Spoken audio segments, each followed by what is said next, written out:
Good morning. Welcome to our study today from Acts, the 8th chapter. Saul is introduced as an aggressive persecutor of the church, dragging people from their homes to imprison them. Meanwhile, Christians flee and carry the gospel with them, and the church continues to grow. Philip, a devoted teacher, brings the teachings of the kingdom to Samaria, where many believe in Jesus and are baptized. One such man, Simon, soon forfeits his salvation by trying to purchase his right to the power of the Holy Spirit. The Apostle Peter urges him to repent immediately so that he may be forgiven and restored. Later, Philip is sent to an Ethiopian eunuch who is reading the book of Isaiah alone. Philip uses the scripture to teach Jesus to the eunuch, and he is promptly baptized after believing in Jesus, which leads to much rejoicing. Let's look at some application from these varied stories as the gospel spreads. Comparing the characters in this chapter will help us determine who we want to become. Believing he was right, Saul opposed the disciples and sought to hinder them.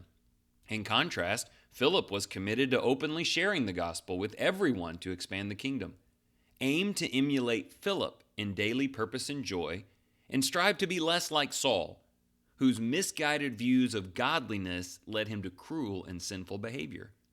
Simon believed, but then chose a path of self-interest and greed, ultimately leading to bondage once again.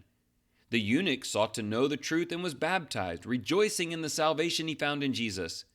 We must rejoice and be content, blessed, and saved in Christ. More like the eunuch, less like Simon.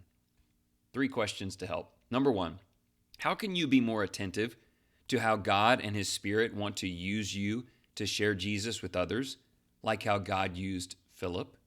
How do you see that or grow in it? How does God make that clear to you? Second question, is self-focus and greed ever a problem for you, like it was for Simon? How do you find joy and contentment in your life in Christ? Simon wanted more, and it cost him nearly everything. How do you keep all of that in check? Third and final question, Philip, quote, preached Jesus to the eunuch, and the eunuch sought baptism. Why did he make that connection and only rejoice afterwards? How is baptism connected to the message of Jesus? Let's finish with prayer. Blessed Lord, thank you for showing us how the gospel touches hearts, regardless of any attempts to hinder it. Help us to be like Philip, serving as vessels to spread the good news to those around us.